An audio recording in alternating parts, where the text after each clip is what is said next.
Suatu hari terlihat seorang gadis yang bernama Maria, dirinya sedang memalaki teman kelasnya yang bernama Ozawa. Di sisi lain ada dua gadis yang bernama Robin dan Nami, mereka diberitahukan saatnya menjadi pahlawan. Nah, ketika Maria akan membuka bajunya Ozawa, tiba-tiba ia disuruh berhenti oleh seorang gadis yang bernama Rio.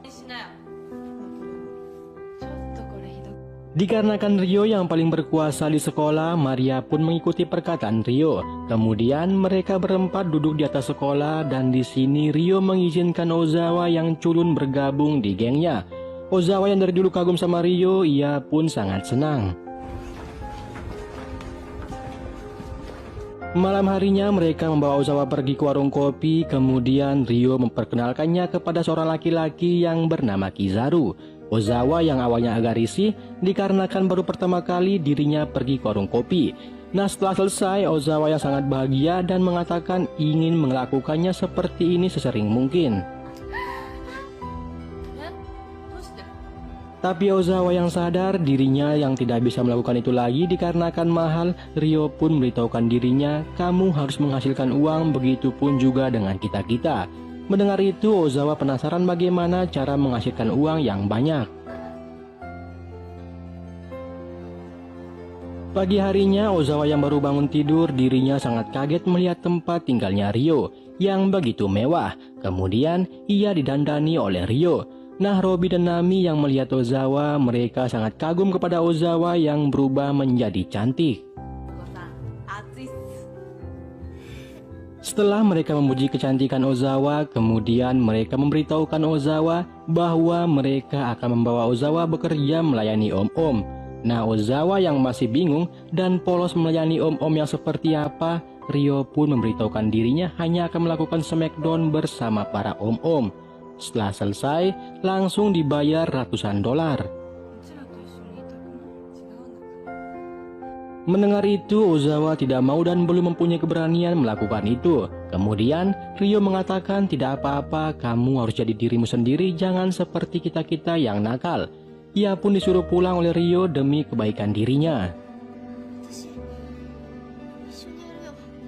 Mereka yang akan berangkat, Ozawa menghentikan mereka lalu mengatakan, aku akan ikut seperti kalian. Karena Rio telah menyelamatkan diriku dan aku sangat nyaman bersama kalian. Mendengar itu, mereka sangat senang. Mereka yang sedang di warteg, Ozawa memberitahukan pengalaman dirinya yang pertama kali bermain smackdown bersama om-om. Di sisi lain, Kizaru memalaki orang yang bersama Ozawa bermain smackdown. Ia mengancam jika tidak diberikan uang 500 dolar maka dirinya akan melapor ke polisi. Dikarenakan Ozawa masih 17 tahun. Nah, dikarenakan ia takut, ia pun akan membayarnya dengan 12 kali cicilan. Malam harinya, Rio mengajak Ozawa pergi berbelanja. Ozawa yang sangat mendewai Rio, dirinya semakin kagum dengan Rio. Kemudian Rio memberikan Ozawa hadiah sepasang bros kembaran dengan dirinya, membuat Ozawa menangis saking bahagianya. Setelah itu, Ozawa bertemu dengan Kizaru. Kizaru yang menyukai Rio, ia memberikan uang hasil ia malak dari om-om yang menyewa Ozawa. Nah, karena Kizaru berhasil, ia memberikan Kizaru hadiah smackdown. Mereka pun menjalani hari-hari bersama di mana Ozawa sekarang sudah menjadi pro player. Hingga suatu malam, Maria tidur bersama dengan Rio. Rio berterima kasih berkat dirinya Ozawa mau bergabung bersama mereka. Setelah Maria memberikan Rio uang, mereka pun berbagi oksigen. Kemudian Maria mengatakan dirinya cemburu kepada mereka bertiga. Tapi Rio mengatakan dirinya cuma memanfaatkan mereka bertiga. Hanya Maria orang yang selalu di hatinya Rio. Mendengar itu, Maria menjadi tenang. Pagi harinya terlihat seorang laki-laki yang bernama Oden, ia sedang memfoto dirinya. Sedangkan di sekolah, mereka yang mengira foto yang dikirim oleh studio itu miliknya Rio, tapi ternyata itu miliknya Oden. Dikarenakan foto Rio dan Oden tertukar, kemudian Rio menghubungi nomor Oden yang tertera di amplop dan akan bertemu sepulang sekolah. Ketika hujan lebat, Rio melihat Oden dari kejauhan yang akan menuju dirinya. Di sini Rio sangat terpana oleh karisma seorang Oden. Mereka yang sudah bertukaran foto, Oden pun pamitan kepada Rio. Tapi Rio yang masih penasaran kepada Oden, ia pura-pura ingin menebeng payung sampai stasiun. Oden yang orangnya cuek, masa bodoh, kalem, baik hati, tidak sombong, dan rajin menabung, dengan senang hati ia membantu Rio. Ketika di perjalanan, Rio yang ingin tahu lebih dalam tentang Oden, tiba-tiba Oden jatuh pingsan. Kemudian Rio membawa Oden ke rumah sakit. Nah, setelah kondisi Oden baik, perawat memberitahukan Rio biar mereka yang akan mengurus Oden. Setelah Rio pulang, Oden diberitahukan oleh perawat ada seorang gadis tadi menunggunya berjam-jam. Malam harinya sebelum bekerja, mereka berempat berkumpul. Di sini Rio terkena flu. Ketika Rio sedang bersama pelanggan, dirinya mendapatkan telepon membuat Rio meninggalkan pelanggan.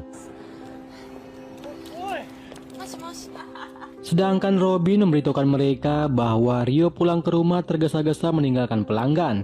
Ozawa yang mendengar itu, ia berpikiran mungkin dikarenakan Rio sedang sakit. Dan ternyata Rio tergesa-gesa menemui Oden yang menghubungi dirinya. Nah, Rio yang tiba-tiba di rumah sakit membuat Oden menjadi kaget. Kemudian Oden memberitahukan Rio bahwa dirinya kurang pandai dalam bergaul. Rio yang mendengar itu membuat dirinya senang dikarenakan Oden cowok baik-baik yang tidak pernah bermain dengan para wanita. Pagi harinya Oden sedang mengajar dan ternyata Oden seorang dosen mata pelajaran sejarah. Nah, Rio yang ingin selalu bersama Oden, ia meminta agar Oden mau menjadi guru privatnya. Setelah Rio berusaha keras meyakinkan Oden, akhirnya Oden menerima Rio menjadi muridnya. Tak lama kemudian datang seorang wanita ke ruangan Oden. Rio yang awalnya senang malah dirinya marah-marah kepada Oden. Lalu ia pergi. Esok harinya Rio curhat kepada teman-temannya dirinya menyukai Oden dan mempunyai saingan. Mendengar itu teman-temannya mentertawai Rio. Sepulang sekolah, Rio yang tidak mau kalah saing, ia tetap datang. Di sini Rio sangat bahagia bisa diajar oleh Oden. Setelah selesai, Rio minta maaf atas perilaku yang kemarin. Rio yang berpikiran wanita itu adalah pacarnya Oden, ia pun diberitahukan bahwa dia adalah sepupunya Oden. Mendengar itu, Rio sangat senang. Oden yang akan pulang ke rumah, Rio selalu mengikutinya. Dikarenakan Oden tidak tahan diikuti, ia mengajak Rio makan bersama. Di sini Rio menyatakan cintanya kepada Oden, tapi Oden menolaknya dikarenakan baginya Rio masih terlalu kecil. Rio pun menanyakan kira-kira umur berapa dirinya akan menganggap Rio sebagai seorang wanita. Nah, Rio akan membiarkan wanita lain di sisi Oden sampai umur Rio sudah mencapai yang diinginkan oleh Oden. Dikarenakan Oden yang belum memberikan jawaban kepada Rio, Rio kembali memaksa Oden dengan membuat janji jika nilai dirinya 100 saat ujian sejarah, maka tidak ada alasan Oden harus menerima ajakan Rio untuk kencan. Oden yang kalah debat melawan Rio terpaksa dirinya mengiyakannya. Seperti biasa, mereka yang akan berangkat bekerja, Rio meminta maaf kepada mereka. Dirinya ingin berhenti melayani om-om. Mereka yang tidak bisa apa-apa hanya mengiyakan keputusan Rio. Malam harinya, Rio memberitahukan Kizaru bahwa dirinya akan berhenti dari pekerjaan ini. Kizaru yang cinta kepada Rio membuat dirinya kecewa dan terpaksa dirinya juga merelakan Rio. Dengan satu syarat, Rio harus mau bermain Smackdown dengan dirinya untuk yang terakhir kali. Kemudian Rio memberitahukan Maria bahwa dirinya jatuh cinta kepada orang lain. Mendengar itu, Maria sangat sedih. Ia berpikiran Rio memutuskan dirinya, meskipun Maria mengatakan akan melakukan apapun supaya Rio tidak memutuskan dirinya. Tapi Rio tidak berubah pikiran. Maria pun sangat kecewa. Setelah memberitahukan semuanya, Rio dan teman-temannya menjalani hari-hari bersama, belajar agar mendapatkan nilai 100 di mata pelajaran sejarah. Dan tibalah hari di mana pengumuman hasil nilai mata pelajaran sejarah. Dan sialnya, Ryo mendapatkan nilai 99. Oleh sebab itu, temannya sangat kesal dengan sikap Oden yang menolak cintanya Ryo hanya gara-gara nilai mata pelajaran. Sepulang sekolah, Ryo pergi menemui Oden dengan lesu. Oden yang mengira nilai Ryo sangat jelek, ia pun kembali mengoreksinya. Dan ternyata, di bagian soal yang salah, Ryo menjawab dengan benar. Dikarenakan guru sekolah Ryo kurang update menyebabkan jawaban Ryo yang benar disalahkan oleh gurunya. Dan akhirnya Ryo mendapatkan nilai 100. Oden yang sudah berjanji, ia harus menepati janjinya untuk kencan bersama Ryo. Mereka yang sudah bersama, akhirnya mereka pergi berkencan. Tapi sialnya, Ryo dibawa ke tempat yang bersejarah, jauh dari nuansa romantis. Esok harinya, Ryo yang pulang kencan, ia memberikan temannya hadiah baju lambang keluarga para pahlawan dan foto-foto tempat bersejarah yang menurut Ryo ada nuansa romantisnya. Dan sekarang, Ryo terlihat norak di depan teman-temannya. Malam harinya, Ryo pergi ke rumah Maria. Ia mencari Maria dikarenakan tidak pernah masuk sekolah. Tiba-tiba, ada laki-laki yang keluar dari rumah Maria. Kemudian, Ryo memberikan Maria baju lambang pahlawan. Nah, si Maria yang melihat itu sangat senang dan akan berjanji akan memakainya setiap hari. Ryo yang penasaran laki-laki yang tadi adalah siapa, Maria pun menjelaskan laki-laki itu adalah pacar ibunya yang sering memeras ibunya dan Maria. Dikarenakan Ryo kembali perhatian sama Maria, Maria pun kembali bersemangat. Esok harinya di perpustakaan, Ryo yang bad mood dikarenakan Oden sibuk membaca buku, ia pun sengaja mencari perhatian Oden. Kemudian, Ryo membawa Oden pergi membeli pakaian untuk merubah stylishnya Oden. Mereka pun menjalani hari-hari bahagia bersama, selayaknya sepasang kekasih yang selalu mencintai. Hingga suatu hari, Oden memberikan fotonya yang kemarin kepada sepupunya. Ia mengatakan ini foto untuk pemakamanku jika aku sudah meninggal. Ternyata Oden mengidap penyakit tumor otak. Kemudian sepupunya menyuruhnya untuk operasi. Setidaknya jika berhasil Oden bisa hidup lama tapi kehilangan ingatan. Nah, Oden yang ajalnya tinggal sebentar, dirinya yang tidak mau membuat Ryo sakit hati. Jika ia sudah meninggal, ia memutuskan untuk menjauhi Ryo. Kini mereka menjalani hari-hari galau bersama hingga di sekolah. Ketika mereka berempat sedang berkumpul, tiba-tiba Maria datang akan menghabisi mereka bertiga. Dikarenakan Maria berpikiran gara-gara mereka Ryo tidak mencintai dirinya lagi. Maria yang sadar apa yang dilakukannya salah, ia pun bergegas naik ke atas, lalu akan bunuh diri. Ryo yang mencoba menghentikan Maria, ia pun diberitahukan ini sudah terlambat. Dirinya sudah menghabisi laki-laki itu dikarenakan Maria tidak tahan diperas dan disiksa bersama ibunya. Maria juga mengatakan dirinya juga sering disalahkan oleh ibunya, membuat dirinya bertanya-tanya mengapa ia dilahirkan ke dunia ini. Setelah Maria berterima kasih atas kebaikannya Ryo selama ini, mereka bertiga yang baru datang, Ryo pun mengucapkan salam perpisahan. Aku mencintaimu, Ryo, bye-bye.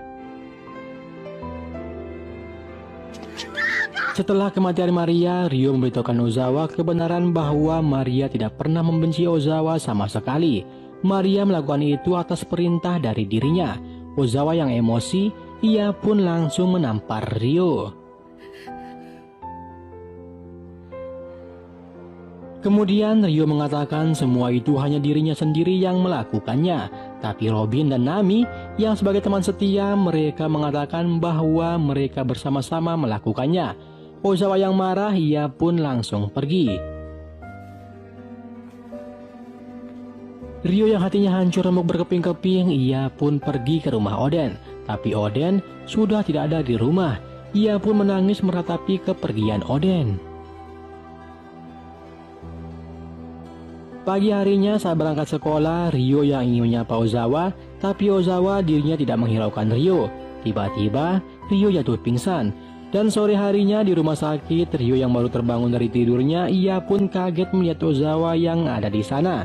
Ia pun diberitahukan bahwa Ozawa dari tadi pagi ada di samping Ryo. Mereka yang heran mengapa Ryo bisa jatuh pingsan. Ryo pun memberitahukan bahwa Oden pergi tanpa ada kabar apapun. Sedangkan Ozawa, dirinya mengatakan masa bodoh mereka semua telah jahat kepada dirinya. Tapi Ozawa sudah sangat nyaman berteman bersama mereka. Maka dari itu Ozawa bertekad akan menemukan Oden. Mereka yang berusaha mencari informasi di tetangganya Oden, malah mereka tidak mendapatkan informasi apapun. Mereka yang baru balik ke rumah sakit dan sudah berada di lorong, mereka melihat sepupunya Oden. Dikarenakan mereka sudah diberitahukan oleh Ryo siapa sepupunya Oden, mereka semua pun memaksanya untuk menemui Ryo dan menjelaskan alasan Oden pergi tanpa kabar. Ketika di dalam, ia memberitahukan Ryo bahwa Oden pergi bekerja fokus menyelesaikan penelitiannya. Mendengar itu, Ryo sedikit lega. Kemudian Ryo mengatakan sangat sakit rasanya hidup seperti di neraka, kehilangan orang yang benar-benar sangat kita cintai. Jika bisa aku menjadi ular, maka aku akan berubah menjadi hiu. Tapi apalah daya, aku hanya seorang wanita yang tidak mampu membuat Oden merasakan betapa besarnya cinta ini terhadap dirinya. Dirinya yang kasihan melihat Ryo begitu tulus cintanya, ia pun memberikan alamat rumah barunya Oden, tapi jangan memberitahukan Oden bahwa dirinya yang telah membocorkan rahasia ini. Ryo yang berpikiran Oden tidak akan datang, akhirnya dia datang setelah dipaksa oleh teman-temannya Ryo selama 15 jam.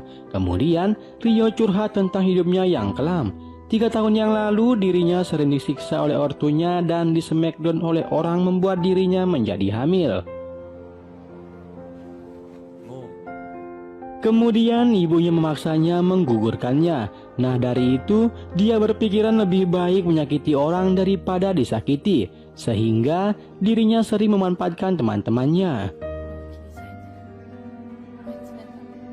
Nah Oden yang mendengar itu, ia mengatakan lupakanlah dikarenakan itu hanya masa lalu. Sekarang ada orang-orang di sekelilingmu yang akan membantumu untuk tetap tegar dan kuat.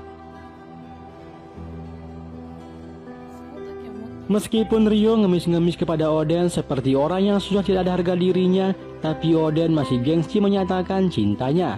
Dikarenakan tidak mau Ryo tahu sebentar lagi dirinya akan meninggal. Ia masih kekeh mengatakan hidupnya sekarang sudah bahagia di tempat penelitiannya. Ketika Ryo sudah naik bus dan baru jalan, tiba-tiba Oden kembali jatuh pingsan. Ryo pun langsung membawanya ke rumah sakit. Nah Ryo yang pura-pura jadi keluarganya Oden, ia diberitahukan bahwa ajalnya Ryo sebentar lagi, dikarenakan ada tumor ganas di kepalanya. Mendengar itu Ryo pun sangat shock. Oden yang baru sadar, Ryo langsung mengatakan mengapa dirimu melakukan ini. Seharusnya jika kamu akan segera meninggal, kamu harus membuat orang yang di sampingmu bahagia sebelum kepergianmu. Dikarenakan Ryo sudah mengetahui kondisi dirinya, Oden pun mengatakan betapa bodohnya diriku yang telah melakukan ini. Selama 35 tahun aku berjalan seperti mayat mati tanpa ada gairah hidup sedikit pun. Hingga suatu hari ada seorang wanita yang bernama Ryo yang orangnya pemaksa, agresif, ceria, imut, manis, dan cantik yang mampu membuat diriku mengerti arti hidup yang sesungguhnya. Tapi apalah daya, diriku sungguh naif ingin merasakan kebahagiaan dengan orang yang akan terus hidup dan akan meninggalkan luka bagi orang yang aku tinggalkan. Kemudian Ryo mengatakan, dasar bodoh, ini hanya permulaan. Aku akan selalu ada di sampingmu apapun yang terjadi.